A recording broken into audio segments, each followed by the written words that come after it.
ప్రభునందు ప్రియ దేవుని బిడ్డలారా, యేసుక్రీస్తు వారి శ్రేష్టమైన నామం పేరిట ఉదయకాల సమయంలో మీ అందరికీ శుభాలు ప్రకటిస్తున్నాను. బాగున్నారా మీరంతా? Good morning. ప్రభు యొక్క దయ మరియు ఆయన కనికరాలు మీ మీద ఎల్లప్పుడూ సమృద్ధిగా ఉండాలని మనస్ఫూర్తిగా నేను కోరుతున్నాను. కాగా మీరు పరిశుద్ధాత్మ శక్తి పొంది విస్తారంగా నిరీక్షణ గలవారగుటకు దేవుడు మిమ్మల్ని సమస్త ఆనందముతోనో సమాధానముతోనో నింపునుగాక అని దేవుని వాగ్దానం మీ జీవితంలో నెరవేర్చబడాలని మనస్ఫూర్తిగా ప్రతిదినం మీకోసం ప్రార్థన చేస్తున్నాను. పరిశుద్ధాత్మ దేవుడు మనల్ని నడిపించేవాడు, మనల్ని ఆదరించే దేవుడు. ఆయన తన చిత్తానుసారంగా మనల్ని నడిపిస్తూ క్రీస్తు ప్రభు యొక్క రెండో రాకడ కొరకు మనల్ని సిద్ధపరుచిన దేవుడు పరిశుద్ధాత్మ దేవుడు. ఆయన స్వరాన్ని వినడం మనందరి ధన్యత మరియు మన భాగ్యం. ప్రతి ఉదయాన్నే లేచిన తర్వాత పరిశుద్ధ గ్రంథంలో నుండి ఒక వాగ్దానాన్ని మనం ధ్యానం చేస్తున్నాం. దేవుని గ్రంథంలో ఎన్నో వాగ్దానాలు ఉన్నాయి. ఉదయకాలం లేచిన తర్వాత దేవుని వాగ్దానాన్ని మనం ధ్యానం చేయడం ద్వారా ఆ రోజంతలో కావలసిన బలము, స్ఫూర్తిని మరియు ప్రోత్సాహాన్ని మనం పొందుతున్నాం. లేఖన సారాంశం సత్యము అని బైబిల్లో రాయబడింది. సత్యమైన దేవుని మాట వినడం మనకిప్పుడు ఆశీర్వాదకరమే. ఈరోజు దేవుని వాగ్దానంగా పరిశుద్ధ గ్రంథాలు తెరిచి యెషయా గ్రంథం 48వ అధ్యాయం 15వ వచనం చదువుకుందామా? The book of Isaiah chapter 48 and verse 15. నేనే ఆజ్ఞ ఇచ్చిన వాడను, నేనే అతని పిలిచితిని, నేనే అతనిని రప్పించితిని, అతని మార్గము తేజరిల్లును, నా యొద్దకు రండి, ఈ మాట ఆలకించండి. యెషయా గ్రంథం 48వ అధ్యాయము కొన్ని ప్రాముఖ్యమైన విషయాలను మనకు తెలియచేస్తుంది.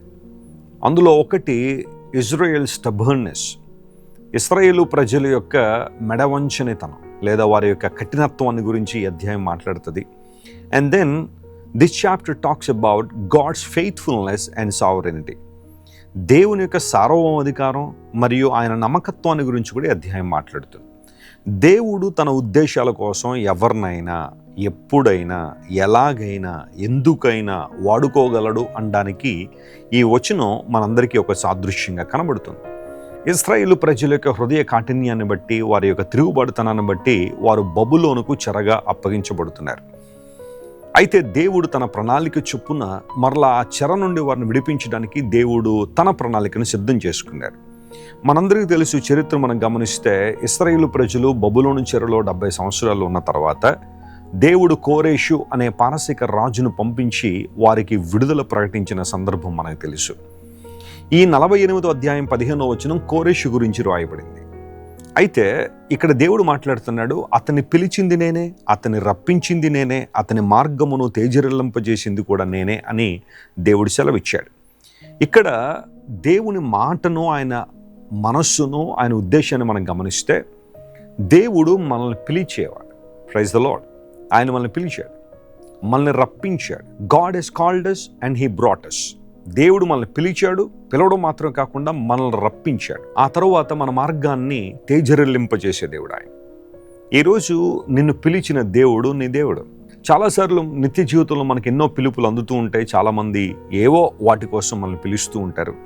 అయితే దేవుడు ఎందుకు మనల్ని పిలిచారు, ఆయన ఎందుకు మనల్ని ఆహ్వానించారు అంటే తనతో సహవాసం చేయడానికి దేవుడు మనల్ని పిలిచారు. ఆయన ప్రణాళికల్లో పాలిభాగస్తులుగా ఉండాలని దేవుడు మనల్ని పిలిచాడు. ఆయన ఒక ఉద్దేశాన్ని కలిగి ఉండే మనల్ని పిలిచాడు తప్ప ఊరికనే దేవుడు మనల్ని పిలవలేదు. అంత మాత్రమే కాకుండా ప్రయాసతో ఉన్న వారందరినీ కూడా యేసు ప్రభు ఈ లోకానికి వచ్చినప్పుడు పిలిచారు. కారణం ఏంటంటే ఆయన తన విశ్రాంతిని వారికి ఇవ్వాలని పిలిచాడు. దేవుని మాటకు నువ్వు లోబడి ఆయన మాటకు విధేయత చూపించి దేవుడు నన్ను పిలుస్తున్నారు, నేను స్పందించాలి అని ఆయన మాటకు నువ్వు స్పందించగలిగితే దేవుని ప్రణాళికల్లో నువ్వు పాలిభాగస్తున్నావు. నువ్వు ఎవరైనా సరే, నీ గతం ఎంత భయంకరమైందనా, నీ గత జీవితం ఎన్ని ఒడిదుడుకులతో ఉన్నప్పటికీ కూడా, ఎన్ని వైఫల్యాలతో ఉన్నప్పటికీ కూడా ప్రభు ఆయన చిత్తము ద్వారా, తన రక్తం ద్వారా నిన్ను కడిగి నీ భవిష్యత్తును ఆయన అందంగా మార్చగలడు. నీ గత జీవితం యొక్క వైఫల్యాలను ప్రభు విజయాలుగా మార్చాలి అంటే నువ్వు క్రీస్తు ప్రభుతో సహవాసంలోకి రావాలి. అది నీ జీవితంలో ఒక మరుపురాని ఘట్టంగా ఉండాలి. ఒక దేవుని సేవకుడు పాట రాశాడు, నా జీవితంలో ఒక మలుపు, అదే యేసుని తొలి పిలుపు అనే పాట రాశాడు. చాలా బాగుంటుంది ఆ పాట. దేవుడు మనల్ని పిలిచిన పిలుపుకు మనం లోబడినప్పుడు అదే మన జీవితంలో విజయానికి ఒక గొప్ప మలుపు. ఈరోజు నీ జీవితంలో పతనావస్థలో ఉన్నావా? శాంతి సమాధానాలు లేవా? ఆనందం లేదా? నీ జీవితంలో నిరీక్షణ లేదా? పాపం నేను అణిచివేస్తూ ఉందా? పాపం నీకు సమాధానం లేకుండా చేస్తుందా? నీ కుటుంబ బంధాలు విచ్ఛిన్నమైపోతున్నాయా? ఆధ్యాత్మికంగా రోజు రోజుకి దిగజారిపోతున్నావా? ఆత్మీయ విలువలు లేకుండా బ్రతుకుతున్నావా? ప్రభు నిన్ను పిలుస్తున్నాడు. ఆనాడు కోరెషిని పిలిచిన దేవుడు ఈరోజు నిన్ను నన్ను పిలుస్తున్నాడు తనతో సాహసం చేయాలి. అంత మాత్రం కాకుండా రప్పించాను అన్నాడు. దేవుడు మనల్ని వెలుపులకు తీసుకొచ్చాడు. ఆయన కేవలం పిలవడం మాత్రమే కాదు, మనం ఉన్న పరిస్థితులను బయటికి రప్పించేవాడు.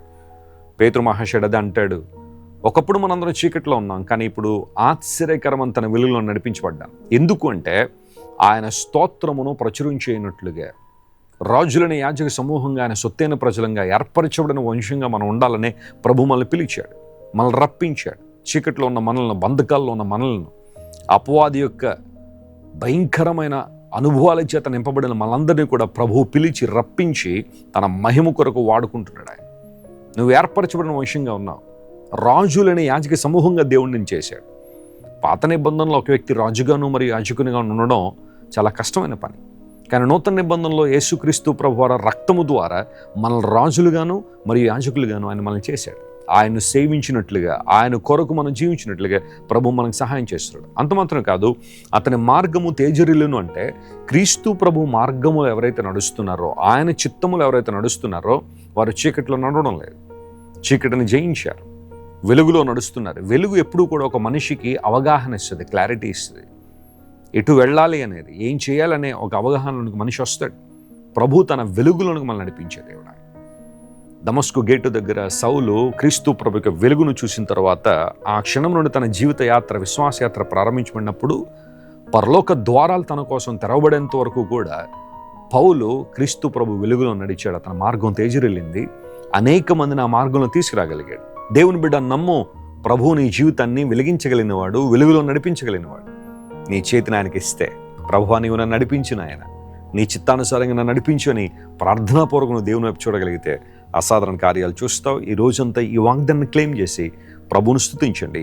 ప్రభువు మీ జీవితంలో అద్భుతాలు, ఆశ్చర్యకార్యాలు జరిగించును గాక. ప్రార్థన చేసుకుందాం.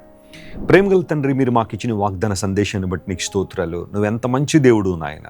ఆనాడు కోరెషును నీ సంకల్పం ప్రకారం ఏర్పాటు చేసుకున్నావు, పిలిచావు, రప్పించావు, అతని మార్గాన్ని తేజరిల్లింపజేశావు. మా జీవితం నీకు అప్పగించినప్పుడు మమ్మల్ని కూడా ప్రభువా నీ వెలుగులో నడిపించి నీ నామానికి మహిమకరంగా మేము జీవించినట్లుగా నీ కృపను విస్తరింపజేస్తున్నది నీకు వందనాలు. ఈరోజు ఈ వాగ్దాన సందేశాన్ని మా ప్రియులు ఎంతమంది అయితే ఎక్కడెక్కడి నుంచి అయితే వింటున్నారో, చూస్తున్నారో వారందరినీ మీరు ముట్టి బలపరిచి నీ ఆత్మశక్తి చేత నింపి వారి మార్గములను వెలిగించి ప్రభువా నీ చిత్తానుసారంగా వారిని నీ మహిమ కొరకు వాడుకోనండి. ప్రతి అవసరం ఫిలిప్పీ 4:19 ప్రకారం మీరే తీర్చి వారి జీవితాల ద్వారా నీ నామాన్ని మీరే గణపరుచుకోమని కోరుకుంటూ యేసుక్రీస్తు వారి అత్యున్నత నామం పేరట అడిగి వేడుకొనిచున్నాం తండ్రి. Amen, amen. God bless you dear friends. Have a wonderful day. పరీక్షలు రాస్తున్న యవన బిడ్డల కోసం ప్రార్థన చేయాలని నేను దేవుని చేత ప్రేరేపించబడుతున్నాను. మీరు ఏ రకమైన పరీక్ష రాస్తున్నా ఈ ప్రార్థనలు ఏకీవించండి. దేవుడు మీకు జ్ఞానాన్ని దయచేయాలని, అన్ని విషయాల్లో మిమ్మల్ని భద్రపరచాలని మీకోసం నేను ప్రార్థన చేస్తాను. ప్రేమగల మా తండ్రి, గొప్ప దేవానికి కొందనాలు. మా యవన బిడ్డల కొరకు ప్రార్థన చేస్తున్నామో, ఎవరెవరైతే పరీక్షలు రాస్తూ ఉన్నారో ఈ సంవత్సరం వారందరినీ నీ దయగల చేతులకు అప్పగిస్తున్నాం. నీ లేఖనంలో రాయబడింది, ఎవరికైనా జ్ఞానం కొదుగుంటే అడగండి, ధారాళంగా దేవుడు దయచేస్తాడని నీ లేఖన భాగాన్ని జ్ఞాపకం చేసుకుని నేను స్తుతిస్తున్నా. అవునయ్యా, మొదట మీరు మాకు ఆధ్యాత్మిక జ్ఞానాన్ని అనుగ్రహించే దేవుడు, ఆ తదుపరి మాకు కావాల్సిన ప్రతివిధన జ్ఞానాన్ని నీవు అనుగ్రహించే దేవుడు కనుక నీకు స్తోత్రాలు. బుద్ధి జ్ఞానముల సర్వ సంపదలు ఆయన యందు గుప్తములై ఉన్నవని నీ వాక్యంలో రాయబడిన రీతిగా మా ప్రియులు ఎంతమంది అయితే ఎగ్జామ్స్ రాస్తున్నారో వారికి కావలసిన సమయోచితమైన జ్ఞానాన్ని దయచేయండి. ఏ ప్రశ్నకు ఏ సమాధానం రాయాలో కావలసిన జ్ఞానమును, నడిపింపును మీరు దయచేయండి. వారి ప్రయాణాల్లో కావాల్సిన భద్రత మీరు దయచేయండి. ఎగ్జామినేషన్ సెంటర్స్కి సకాలంలో చేరుకోవడానికి కృప చూపించండి. ఎగ్జామ్స్ రాస్తున్నంతసేపు నాయన వారికి చక్కని ఫోకస్ మీరు దయచేయండి. రిమెంబరెన్స్ మీరు ఇవ్వండి. క్రియేటివిటీని దయచేయండి. నీ దయ, నీ కృప ఎల్లప్పుడూ వారి మీద ఉన్న దయచేయమని కోరుతున్నాం. దేశం యొక్క ఉన్నత స్థలాల్లో నిలబెడతాను అని వాగ్దానం చేసిన దేవుడు, మా ప్రియులందరినీ మీరు బలపరిచి ఎగ్జామ్స్లో మంచి రిజల్ట్ మీరు అనుగ్రహించి నాయన నీ కృపలో వర్ధిల్లడానికి సహాయం చేయండి. అనేక మందికి వారు దీవెనకరంగా, ఆశీర్వాదకరంగా ఉండడానికి సహాయం చేయండి. మా ప్రార్థన వినినందుకు నీకు కృతజ్ఞతాస్తులు చెల్లిస్తూ మరొకసారి మా యవన బిడ్డలందరినీ నీ ప్రేమగల చేతులకు సమర్పించుకుంటూ యేసుక్రీస్తు వారి శ్రేష్టమైన నామం పేరిట అడిగి వేడుకొనిచున్నాం తండ్రి. Amen. God bless you, dear youngsters. May the Lord bless you with his wisdom and knowledge. Amen. Praise the Lord. Christ worship centre ఓ బలమైన సంఘ ఉద్యమం. కొన్ని సంవత్సరాల క్రితం కేవలం ఇద్దరితో ప్రారంభించబడిన పరిచర్య నేడు ప్రపంచవ్యాప్తంగా లక్షలాది మందిని ప్రభావితం చేయుచున్నది. రాజమండ్రి, సికింద్రాబాద్, బెంగళూరు, నెల్లూరు, దుబాయ్, బెహ్రైన్, కరీంనగర్, విశాఖపట్నం, గద్వాల్, కొవ్వూరు, మలకపల్లి, శ్రీలంక, భూటాన్, అడ్డతీగల, పాలమూరు, ఒంగోలు, బళ్ళారి, కోరుకొండ, పోతవరం, నల్లజర్ల, వెంకటరామయ్యగూడెం, మచిలీపట్నం, ఇందిరానగర్లతో పాటు అనేక గ్రామాల్లో క్రైస్ట్ వర్షిప్ సెంటర్ ఆరాధనలు జరుగుచున్నవి. వాక్య సంబంధమైన ఉజ్జీవంలో, పరిశుద్ధాత్మ సంరక్షణలో కొనసాగాలనుకునే ప్రతి ఒక్కరికి మా ప్రేమపూర్వక ఆహ్వానాన్ని అందిస్తున్నాము. రండి, ఆత్మతో సత్యముతో ప్రభువైన యేసుక్రీస్తును ఆరాధిద్దాం. మీరు ఇంతవరకు విన్న దైవ సందేశం మరియు దేవుని సేవకులు చేసిన ప్రార్థన మీకు ఆశీర్వాదకరముగా ఉన్నదని విశ్వసించుచున్నాము. ఈ సందేశాన్ని మీ స్నేహితులకు, బంధువులకు షేర్ చేయండి. మీకు ఏదైనా ప్రార్థన అవసరత ఉన్నచో మా ఫోన్ నంబర్లకు కాల్ చేయండి.